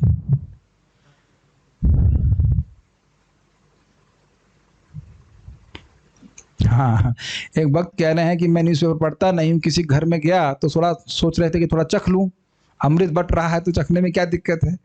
तो कह रहे हैं, लेकिन फिर याद आ गया, तद्वाग विसर्गो जनता का विप्लवो। यही होता है, इसीलिए शास्त्र सुनना चाहिए। चाहे हमारे मन में गलत कार्य करने की भावना आ भी जाए तो भगवान कहेंगे, ए याद नहीं तुमने भागवत में क्या सुना था? हाँ, तो फिर हम रुक जाते हैं। और कोई प्रश्न है? चलिए, प्रभु जी उत्साहित है, ऐसा तो नहीं कि रुके हुए हैं, जब तक नहीं तो भाग जाना है। चलिए बोलो बोलो बोलो। हाँ, जैसे आपने बोला भागवतम प्रमाण है, हाँ, सारे शास्त्रों का अमल प्रमाण। अमल प्रमाण, अमल मतलब आपके एकदम सर्वकालिक श्रेय के लिए बोलेंगे, बोलिए।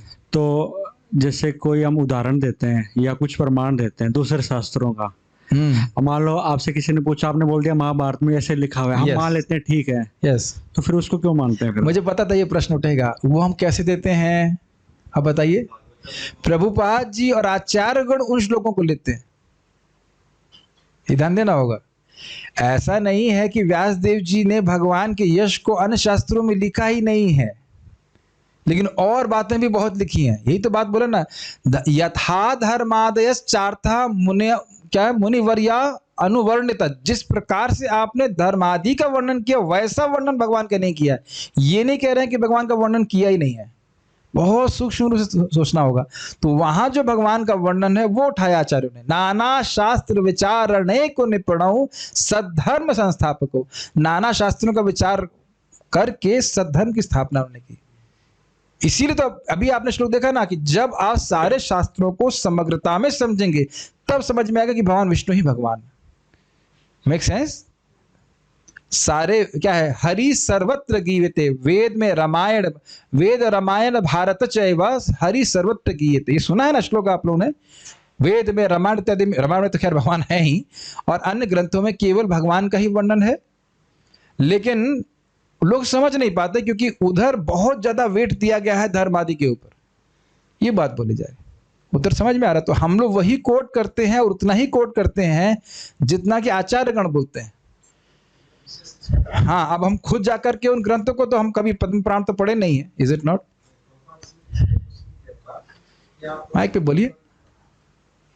के शिष्य जब क्लास दे रहे थे, प्रभुपाद जी से पूछा था कि आपने पुराण आदि के नाम बोलते हैं, उसमें कर्मकांड के बारे में लिखा हुआ है या धर्म अर्थ कामों के बारे में लिखा हुआ है, लेकिन आप उसको पुराण से श्लोक कोटिंग करते हो, क्यों? फिर यदि आओ चैतन्य चरितमृत में लिखा है ना, अभी पद्म पुराण से कोटेशन हुआ कि नहीं हुआ बताइए? हाँ, वही बता रहे ना। लेकिन प्रभुपाद उनको बोले देखो इसके अंदर में पूरे श्लोक हम आपको नहीं सुना रहे हैं, जो कुछ विशेष श्लोक में व्याख्या किया गया है, जो व्यासदेव जिसको भी हाँ कुछ बुद्धिमान होते हैं उसी श्लोकों को भी वो अच्छे से व्याख्या करते हैं, लेकिन दूसरे की तरफ वो लोग जाते नहीं। उन्होंने प्रभुपाद जो समझाया, देख लेंगे कि जितना भी हम लोग कोटेशन दे रहे हैं, जो बलदेव विद्याभूषण जी कोटेशन दे रहे हैं, चक्रवर्ती पाठ कोट कर रहे हैं, उतना ही ग्रहण करें, उससे अधिक हम लोग नहीं इसको स्वीकार कर रहे हैं।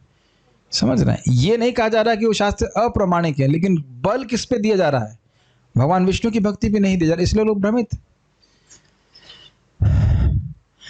हम दुर्गा आदि अन्य देवताओं की पूजा भगवान की भक्ति बढ़ाने के लिए कर सकते हैं क्या? जरूरत नहीं है। मुझे पता है कि आप भक्ति बढ़ाने के लिए नहीं, नोट बढ़ाने के लिए करेंगे। ये बहुत खतरनाक बात है। बाकी देखिए, ये तो मेरा अंडरस्टैंडिंग है, बाकी जो आप करेंगे, देखो हमारा कर्तव्य बोलना, मुझे पता है कि लोग करेंगे वही जो उन्हें करना होता है, सुनने वाले नहीं है। कभी कभी हम साधुओं की सम्मति चाह लेते हैं, करना हमको चाहिए होता है, सोचते हैं कि जो साधु लोग बोल रहे हैं वो कर लें। भक्ति बढ़ाने के लिए हरे कृष्ण कम है क्या? हमारे सर बड़ा अच्छा उत्तर दिए, देवताओं की पूजा तब करें जब भगवान की पूजा से टाइम मिले। ये बड़ा अच्छा लगा मुझे, है ना? बहुत अच्छा है ना? देवताओं की पूजा तब करेंगे जब भगवान की पूजा से टाइम मिले। भगवान की पूजा के बाद टाइम ही समाप्त हो जा रहा है, वही पूजा ठीक से नहीं हो रही। एक श्लोक भागवत का समझने में कितनी मेहनत लग रही है, कहाँ टाइम है और कुछ पढ़ने का, है ना? लेकिन हम ये नहीं कह रहे हैं कि अगर आप दुर्गा मंदिर में जाते हैं तो उनको प्रणाम नहीं कीजिए। ये मेरे मुख से कभी नहीं निकला है, ये अपराध होगा। शिव जी को प्रणाम कीजिए, वंशाकल्पत्र कीजिए, दुर्गा जी को प्रणाम कीजिए, वंशाकल्पत्र कीजिए, लेकिन अलग से पूजा करने का विधान भक्तों के लिए नहीं। और हम गोपी नहीं है, गोपी को एग्जाम्पल आप नहीं ले सकते कि कात्यायनी की पूजा कर रहे थे कृष्ण की सब प्राप्त करने के लिए। ओके, और क्या बोल रहे हैं? बनासुर की लीला बताइए ना प्रभु, शॉर्ट में नहीं, डीप में बताएंगे जब हम दशम स्कंद में पहुंचेंगे, तब तक रुके रहिए। If people keep reading Puranas and such other texts, then how will they ever be inspired to read Bhagavatam? एक प्रश्न ये है कि सब अन्य पुराण पढ़ते ही रहेंगे तो भागवत कब सुनेंगे? अब वो भगवान की कृपा होगी, भक्तों का संग प्राप्त होगा तो सुन लेंगे। अरे क्या है,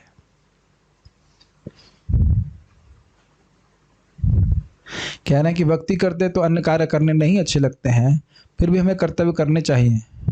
हमें क्यों करना, तो हमें क्या सोचना चाहिए? कर्तव्य है, कर लेते हैं, क्या कर सकते हैं। ये बहुत सिंपल बात लग रही है, लेकिन बहुत गंभीर बात है। देखिए, ऐसा नहीं है कि हम भक्ति कर रहे हैं तो हमें और कुछ कार्य करना नहीं पड़ेगा, लेकिन क्योंकि उसमें श्रद्धा नहीं है इसलिए वो प्रभावित नहीं करेगा। ये श्रद्धा नहीं कि इसको कर करके मैं बहुत श्रेय प्राप्ति हो जाए। ठीक है, अब जो करना पड़ रहा है उसे कर लेते हैं, ये बात रहती। कह रहे हैं कि हमारे घर में अगर बहुत सारे देवताओं की पिक्चर हो ऑल्टर में तो क्या करना चाहिए? भाई देखिए, वो तो यथायोग को करना चाहिए। घर में अगर महाभारत होने लग जाए, तलवार निकल जाए, तो उससे अच्छा है कि भाई आप इस्कॉन का जो ऑल्टर है वो किनारे रख लीजिए अपना अलग, उसे पूजा कर लिए। ये तो एक प्रैक्टिकल बात है, उसको आप देखना पड़ेगा। नाम जब से आध्यात्मिक सुख मिलता है, जानते हुए भी मन भौतिकता की ओर क्यों जाता है? ये तो मन का स्वभाव है, धीरे धीरे करके मन छोड़ता है भोगों को। इसका कारण क्या है कि कभी ये नहीं देखना चाहिए कि कैसा लग रहा है, ये देखना चाहिए कि कैसा लगेगा आगे जाके। हाँ, ये मुझे अच्छा प्रश्न किया है, समझ में नहीं आया होगा। प्रभु जी, मेरा जाप अच्छा नहीं लग रहा है, मेरा मन नहीं कर रहा जब करने का, मेरे को अच्छा नहीं लगता। अभी भाई, अगर आप जप नहीं करोगे तो शुद्ध कैसे होगे बताओ? तो आप, अगर आपकी दृष्टि, हमारी दृष्टि उधर ऊपर की ओर है, तो इधर की मेहनत को नहीं देखेंगे। लोग आईएएस की तैयारी करते हैं, कितनी मेहनत करते हैं ये बताइए? आईएएस वाला ज्यादा पढ़ाई करता है कि आप हम सब लोग पढ़ाई करते हैं भागवत की? Is it not? अभी मैंने बताया था, डॉक्टर लोग 72 घंटे लगातार काम करते हैं। बताइए, अकेले वही नहीं, ड्राइवर लोग पूरी रात जगते हैं, बहुत सारी मेहनत। क्या कौन तपस्या नहीं कर रहा है इस जगत में, जरा बता दीजिए। Is it not? क्यों कर रहे हैं? क्योंकि उनको यही भाव है कि आगे जाके मैं बहुत सुखी हो जाऊंगा। होने वाले नहीं है। मैं डॉक्टरों और आईएएस ऑफिसर्स के अगेंस्ट नहीं बोल रहा हूँ, कृपया मेरी बात को यथावत स्वीकार कीजिए, कहीं कोई डॉक्टर को सुनकर गुस्सा ना हो जाए। मैं खाली ये बोल रहा हूँ कि जब आपका लक्ष्य आगे की ओर होता है, आंखें लक्ष्य पे रहती, तो इधर की तपस्या को नहीं देखते, ये बोल रहा हूं मैं। समझ रहे हैं? तो जब हम लोग देखते हैं कि अरे गोलोक पहुंच के इतना अच्छा होगा, भक्ति इतने मैं खुश हो जाऊंगा, भक्ति में सुख मिलेगा, तो इधर की तपस्या को ध्यान नहीं देंगे कि आज हमको कैसा लग रहा है, कभी अच्छा लगेगा कभी नहीं लगेगा। Make sense? हे भगवान, समझ में आ गया होगा। और एक बात ध्यान रखिएगा कि जिस दिन इस तपस्या का फल मिलता है, व्यक्ति तपस्या को भूल जाता है। मैं बहुत रोया था IIT में जाने के लिए, मतलब बाद में होने के बाद भी रोया, लेकिन उससे पहले खूब रोया। मतलब एक बार नहीं हुआ था तो रोया, फिर उदास रहा, ये रहा, लेकिन जिस दिन हो गया था उस दिन सारी तपस्या भूल गया था। ये ध्यान रखना बस। प्रभुपाद जी कहते एक बार जिसने अपने हृदय को हरिनाम के द्वारा शुद्ध कर लिया है, वो अपने जीवन का सुख अनुभव कर सकता है। बस एक बार, पूरे शाश्वत काल में केवल एक बार आपको हृदय शुद्ध करना है, चाहे कितना ही जन्म लग जाए, व्यक्ति को उससे कम में नहीं रुकना चाहिए। पता नहीं मेरी बात समझ पा रहे कि नहीं? जिस दिन, अरे इसी जन्म में देख लो, जिस दिन नाम जब बढ़िया हो जाता है, आप भूल जाते हैं ना सारे दुख को। एक दिन भी आपका मतलब हल्का हल्का नाम अच्छा हो जाए, अब वाह भाई वाह क्या बात है, हर वक्त अनुभव करता है। और जब आपको एकदम बढ़िया होने लग जाएगा रोज, तो आप भूल ही जाएंगे दुनिया में कौन दुख दिया, कौन ताने मारा, कुछ मिला नहीं मिला, सब भूल गए। यही तो खोला बेचर सीधर कहते हैं, महाप्रभु कहते हैं। क्या खोला बेचर? खुद ही बोलते हैं, तुम भगवान का भजन करते हो, तुम्हारी धोती फटी हुई है, कहते हैं हमारी झोपड़ी टूटी हुई है, कहते हैं भगवान सबके लिए समय एक ही बराबर कट रहा है। तो फिर महाप्रभु कहते हैं, मुझे पता है तुम्हारे पास बहुत बड़ा धन है, मेरे पास तो कोई धन नहीं, मैं बताऊंगा, पूरे विश्व को दिखाऊंगा तुम्हारे पास धन क्या है, प्रेम धन। समझ रहे हैं? There are many people, they simply read Bhagavatam but hardly see any change in their life. Is that helping them subtly or what is the right way to hear? कह रहे बहुत लोग भागवत पढ़ते हैं, कोई जीवन में परिवर्तन नहीं है। मुझे पता नहीं कैसे पढ़ते हैं। एक बात ये हो सकता है कि वो समझ ना पाते हो, ना भी समझ पाते हो फिर भी प्रभावशाली होती है। लेकिन भक्त संग में आकर के आप श्रवण करेंगे और परिवर्तन ना हो, ऐसा हो नहीं सकता है। भक्तों के संग में आकर समझना चाहिए। क्या इस लेक्चर का रिकॉर्डिंग होगा? हो ही रहा है और तुरंत मिल जाएगा आपको 9:15 बजे, आप अगर टेलीग्राम में हैं तो। शक्ति बढ़ाने के लिए, शक्ति पता नहीं क्या बोलते रहते हैं, शक्ति बढ़ाने के लिए, नाम में कितनी शक्ति है नटवर प्रभु? अनंत शक्ति है। तो देख रहे हैं, आसक्ति बढ़ाने के लिए, शक्ति बढ़ाने के लिए नहीं, आसक्ति बढ़ाने के लिए देवताओं की पूजा करोगे। While doing our work, we may have to hear other things than Krishna. So will this also affect our consciousness, or if we are hearing regularly, we will be stable? ये बहुत अच्छे प्रश्न है, बहुत ध्यानपूर्वक सुनिए। जब आदमी काम कर रहा है तो उसको बहुत बातें सुननी होती कि नहीं, और अभी आपने क्या सुना? कुछ भी भगवान से अलग सुनेंगे तो मन डिस्टर्ब हो जाएगा। ये मुझे पता था, ये प्रश्न आया क्यों नहीं अब तक, ये बहुत अच्छा प्रश्न है। देखिए, अगर उन वचनों में आपकी श्रद्धा नहीं है तो कुछ फर्क नहीं पड़ेगा। इसको भगवत गीता में बात बोल रहे हैं कि जिस भी वचन में श्रद्धा नहीं होती है, जिस बात पे श्रद्धा नहीं होती, उसका कोई प्रभाव नहीं होता आपके ऊपर। समझ में आया? जैसे आप सुन चुके हो ना, या सुनोगे आगे, प्रहलाद महाराज जी को डिप्लोमेसी की शिक्षा दिया करते थे गुरु षंड और अमर्क, और उसको यथावत बोलने में फर्स्ट आते थे वो, फिर भी वो न साधु मन, अंदर से अच्छा नहीं मानते, तो इसलिए प्रभावित नहीं हुए, भगवान के भक्त ही बने रहे। आप समझ में आ गया? क्लियर है? ऐसा नहीं कि जैसे माता जी ओरेकल पढ़ते वटेवर जो भी काम करती हैं। आप कौन से वाले पे हो? कौन सा ज्ञान आप शास्त्र पढ़ते हैं? मोबाइल फोन तो है नहीं, C++, वटेवर कोई भी लैंग्वेज पढ़ाते हो, या मान लो कोई और भक्त सॉफ्टवेयर इंजीनियर है, तो ऐसा नहीं कि वो सोच रहा है कि मैं ओरेकल पढ़ रहा हूँ, C++ पढ़ा रहा हूँ, तो अब यही मेरे जीवन का, ओरेकल पढ़ लिया तो सर्व कर्मकृत हो, ऐसा तो भाव नहीं है ना। है, नौकरी करना है तो उसमें कोई श्रद्धा तो नहीं है ना, तो उससे कोई भक्ति में कमी आ रही? नहीं आती। ये बहुत सूक्ष्म विज्ञान है। तो श्रद्धा नहीं है तो इसलिए कोई फर्क नहीं पड़ता। लेकिन आप कहेंगे वाह जीवन सफल हो गया ये प्राप्त करके, ज्ञान प्राप्त करके, तब थोड़ा दिक्कत आई। तो ऐसा तो मैं समझता हूँ किसी भक्त में नहीं होगा ऐसे। आप लोगों में तो नहीं दिख रहा है इसे। अगर कोई देवी देवताओं के बारे में कोई गलत बोले तो क्या अपराध है? बिल्कुल बिल्कुल गलत अपराध है, क्योंकि वह है भगवान के सेवक हैं। लेकिन उनको भगवान बोलना भी अपराध है। अरे भाई, आप ही कहीं रूम में जाएं और कहें देखिए परम पर ब्रह्म परमेश्वर परमात्मा भगवान आ गए, तो आप कहेंगे भाई सुबह से मजाक करने वाला मैं ही मिला तुमको, यही बोलेंगे ना। और कहें कि यही देखो भाई भगवान के बड़े अच्छे सेवक आए, हाँ तो अच्छा लगेगा, हम भगवान के सेवक। प्रभु जी, it took 26 years to do one round of Shrimad Bhagavatam in one temple। तो क्या दिक्कत है? कह रहे हैं कि मंदिर में 26 साल लगे। प्रभुपाद जी पता क्या बोलते हैं? एक श्लोक पे आप 1 महीना विचार कर सकते हैं, तो 1500 साल लगेगा भागवत सीखने में। ये मैं पढ़ा हुआ उस प्रकार से, ठीक है। अगर श्रद्धा ना हो पर इंटरेस्ट, अरे तो वही तो मतलब हुआ ना, श्रद्धा और इंटरेस्ट एक ही बात है ना। क्या कर सकते हैं। अब कहाँ ये मैं समझ रहा हूं, अगर इंटरेस्ट हो तो उसके आगे क्वेश्चन मार्क, उसके आगे कोई प्रश्न कंप्लीट नहीं किया जा रहा, मतलब क्या करें भाई, इंटरेस्ट है तो भजन करते रहिए।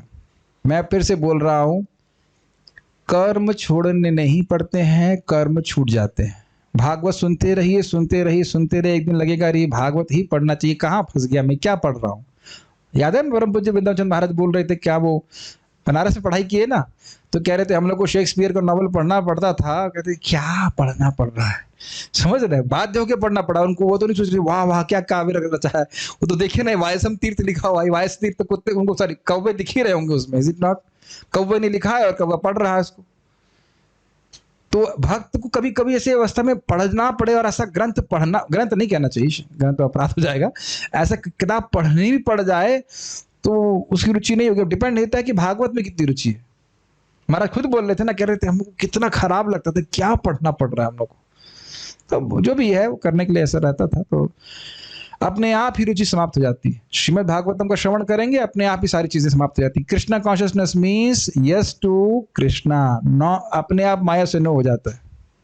ठीक है, तो समझ में आ गया होगा। अब हम लोग पारायण करना देना चाहिए, कम से कम वो लोग अटेंटिवली इतना सुनते हैं और क्वेश्चन करते हैं। हाँ, हम तो देख रहे हैं छोड़ते नहीं वो लोग छोड़ते नहीं, कोई गलती हो जाए तुरंत बहुत बहुत धन्यवाद देना चाहिए।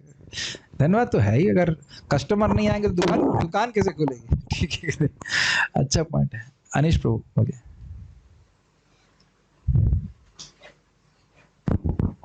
प्रभु जी, हम देखते हैं कि बहुत जगह मंदिर होते हैं लेकिन प्रमाणिक रूप में होते नहीं है, प्रमाणिक रूप में प्राण प्रतिष्ठा वगैरह नहीं किया जाता है, तो क्या हमें हर जगह मंदिरों में मतलब कि प्रणाम करना चाहिए? Bouncer question. प्रभु जी कह रहे हैं कि हो सकता है कि उस मंदिर में प्राण प्रतिष्ठा ना हो उस देवता के, क्या हमको प्रणाम करना चाहिए? तो परम पूज्य वृंदावन चंद्र महाराज का उत्तर आपको दे दूंगा, प्रणाम करेंगे तो कोई हानि नहीं होगी, लेकिन मान लीजिए प्रमाणिक हो और प्रणाम ना करें तो बहुत बड़ी हानि होगी, तो इसलिए सम्मान देने में कोई दिक्कत नहीं है। मुझे महाराज के उत्तर बड़े अच्छे लगते हैं, इज इट नॉट? क्या मुझे वृंदावन प्रभु को प्रणाम करना चाहिए? हो सकता हो ये शुद्ध भक्त हो या नहीं हो, मजाक कर रहा हूँ, प्लीज बुरा मत मानिएगा।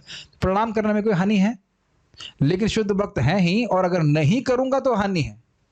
इसलिए ध्यान रखिएगा कि सम्मान देने में हमारा कभी कोई हानि नहीं है। एकदम कोई गुंडा भी है उसको भी प्रणाम कर लेंगे तो भगवान तो उसके हृदय में है ही ना, है कि नहीं? हम लोग महाराज इस पे परम पूज्य राधा गोविंद महाराज बोल देते हैं, हमें ये आपके ऊपर नहीं है कि मैं से बोल रहा हूं, हमको मीटर लेके नहीं घूमना चाहिए। समझ रहे? ये तो उतना अच्छा वैष्णव, उसका तिलक कैसे, तिलक तो ठीक है नहीं, कैसे शुद्ध भक्त हो गया ये, ऐसा कभी कभी हम लोग सोच लेते हैं। भक्तों के बारे में सम्मान करने में कोई दिक्कत नहीं, जिसके हम तो उधर, मैं आपकी बात को उधर ले जा रहा हूँ, जिसके मुख से भी भगवान का नाम उच्चारण कर रहा है सम्मान करना चाहिए। केवल उन्हीं को डांट सकते हैं जिन्होंने साइन अप किया है कि भाई हम आपके शिष्य हैं या आपसे गाइडेंस लेते, तभी डांटना चाहिए, नहीं तो कोई। जीवेर सम्मान देवा जाने लगे कृष्ण अधिष्ठान, सम्मान देना चाहिए, इससे हमारा नाम जब में रुचि होती है। और सिर्फ देवताओं के संबंध में, मान लीजिए शिवलिंग में शिव जी हैं, तब फॉर एग्जाम्पल मैं बोल रहा हूं कि मान लो आपको क्या कहते हैं संदेह है कि नहीं है, प्राण प्रतिष्ठा हुई नहीं हुई, पूजा नहीं, आप क्या जान रहे हो, हम तो नहीं जान सकते ना, तो अच्छा है कि प्रणाम कर देना चाहिए, क्या दिक्कत? शिव जी से प्रणाम करके, शिव जी स्वयं बोल रहे हैं भागवत में कि भक्त उनको बहुत प्रिय हैं और वो भक्तों को बहुत प्रिय, महान वैष्णव है, तो वैष्णव के रूप में देखना चाहिए, दुर्गा जी को वैष्णव के रूप में देखना चाहिए। ये भगवान लोग तो प्रश्न पे प्रश्न क्या है। अगर रीडिंग ना हो पा रही हो तो क्या करना चाहिए? हमारी क्लास में आइए ताकि आपके साथ साथ देखिए, अब देखते हैं क्लास का स्वरूप क्या है, रीडिंग ही तो है। मैं कोई ज़्यादा लेफ्ट राइट तो करता नहीं, जो टीका मैं वो समझा देता हूँ, इतना भी समझ लेंगे और जितना पढ़ाया है अगर उसको एक बार दोबारा रिवाइज कर लेंगे बहुत ज़्यादा हो जाएगा। देखिए एक बड़ी मिस्टेक है शास्त्र पढ़ने में, हम लोग शास्त्र को ऐसे पढ़ते जैसे हम लोग जैसे खिचड़ी खाते ना, गप गप गप गप, ऐसा करके नहीं होता है। एक एक शब्द को समझना चाहिए, और एक श्लोक भी आपकी पूरी जिंदगी चेंज कर देगा, है कि नहीं? ये श्लोक देखिए कितना शक्तिशाली है। ये नहीं कि मैंने कितने घंटे पढ़ा, वो महत्वपूर्ण नहीं, एक श्लोक एकदम फोकस करके देखेंगे, समझेंगे, तो एक एक श्लोक आपके जीवन को प्रभावित करने की क्षमता रखता है। और ऐसे ही भागवत पढ़ी जानी चाहिए। अगर रीडिंग हो गया क्लियर, घर में भी हम प्राण प्रतिष्ठा नहीं कर पाते पर पूजा करते हैं। हाँ, ये एक अच्छी बात, अच्छा प्रश्न किया। यही प्रश्न परम पूज्य पंकज आंगे प्रभु से सनक सनातन प्रभु ने कहा कि मेरे विग्रह, बहुत अच्छी बात उन्हें पूछ ली डिवोटी ने यहाँ पे, कि मैंने विग्रहों की प्राण प्रतिष्ठा नहीं करी है। पंकज आंगी प्रभु आंख बंद किए और फिर बोले दे आर ओके। भक्त प्रेम से जो भगवान की पूजा करता है, नाम जाप करता है, उससे भगवान आहूत होते हैं, भगवान उस विग्रह में आते। प्रभुपाद तात्पर्य में लिखते हैं कि जब भगवान के सामने जाप किया जाता है, हरे कृष्ण मंत्र का कीर्तन करते हैं, तब भगवान उस विग्रह में आ जाते हैं। अलग से प्राण प्रतिष्ठा करने की जरूरत नहीं। ये आप लोग सब तात्पर्य में पढ़े कि नहीं? इसी इस्कॉन वृंदावन टेम्पल की स्थापना के लिए प्रभुपाद ने कहा कि हमारा विश्वास तो यही है कि भगवान का नामोच्चारण करने से भगवान की प्राण प्रतिष्ठा हो जाती है। अन्य बाहर के लोगों को विश्वास दिलाने के लिए हमने कर्मकांडी तरीके से यज्ञ किया है। ये प्रभुपाद स्पष्ट तात्पर्य में लिखते। ठीक है, तो निश्चित रूप से ये सोचिए, आप लोग सब पढ़ा चुका हूं, जो मायावादी सन्यासी थे उन्होंने केवल थोड़ा नामोच्चारण किया तो भगवान महाप्रभु उनके संग खाना खाने के लिए बैठ गए, यद्यपि वो भगवान को भोग लगा नहीं था। आप स्पष्ट पढ़े थे। तो अगर आप 16 माला जप करेंगे, 16 तो मैं बोल रहा हूँ ताकि आप लोग 16 कीजिए, नहीं तो 4 में भी स्वीकार करेंगे। तो आप नामोच्चारण नियमित रूप से करेंगे तो भगवान आपका भोग क्यों नहीं स्वीकार करेंगे, जरा बताइए? बिल्कुल करेंगे। ठीक है, अगर पर्सनल डेटीज इंस्टॉल्ड ना हो तो क्या भगवान सेवा एक्सेप्ट करेंगे? नहीं नहीं नहीं करेंगे। क्यों ऐसे प्रश्न कर रहे हैं? कहीं प्रभुपाद जैसे बोल रहे हैं पर्सनल डेटीज इंस्टॉल नहीं हो? अरे राधा श्याम सुंदर कृष्ण बलराम गौर रहता है, आपके पर्सनल डेटीज तो हैं, इम्पर्सनल डेटी हैं क्या? कैसे अच्छे प्रश्न करो भाई, कोई बात नहीं, करिए कोई भी प्रश्न। ओके।